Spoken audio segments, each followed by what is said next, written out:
Today's reaction is Diels Alder reaction. We would start with a diene, which is tetraphenyl cyclopentadienone, and a dienophile, which is dimethyl acetylene carboxylate. I have weighed 0.95 grams of the diene and 0.55 grams of the dienophile.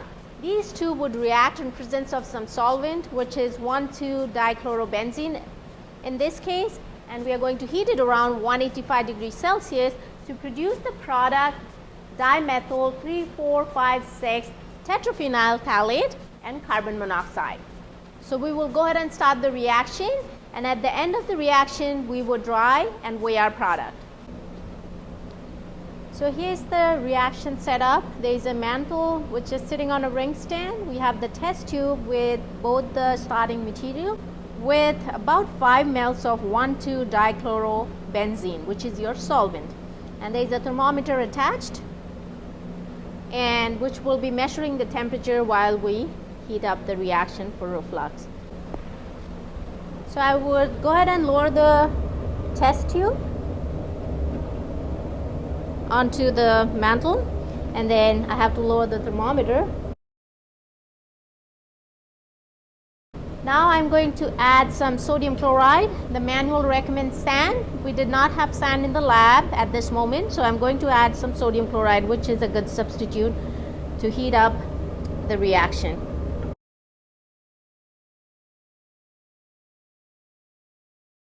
So the temperature is around 165 degrees Celsius, and our reaction had started boiling. So I will let it reflux for about 7 to 10 minutes.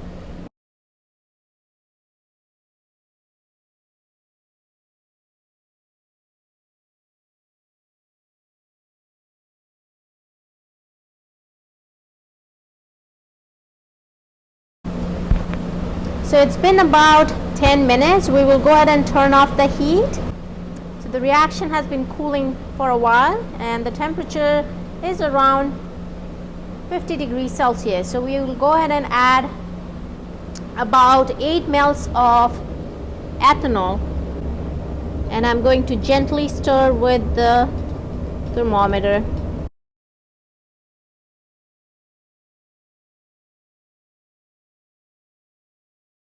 So right now you can see it's already forming pale yellow colored precipitate. I'm going to go ahead and place it in some cold water.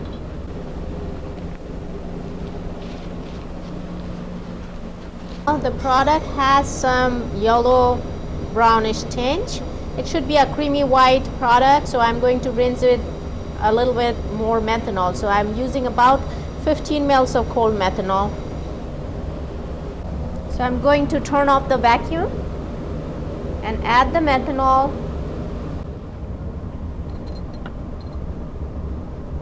and then turn on the vacuum back again. So I will let the vacuum work for a few minutes before I can transfer the product onto the watch glass, and then make sure it's dry and weigh it. So the product is pretty clean and white, and the filter rate is dark brown. So the rinsing was quite good, and the product is dry at this moment. We're going to transfer it to a watch glass and then weigh it.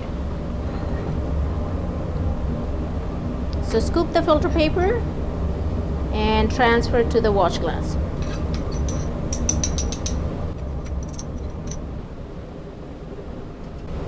So that's our product. It's pretty dry. Now we're going to clean up. We're going to put the solvent in the waste bottle.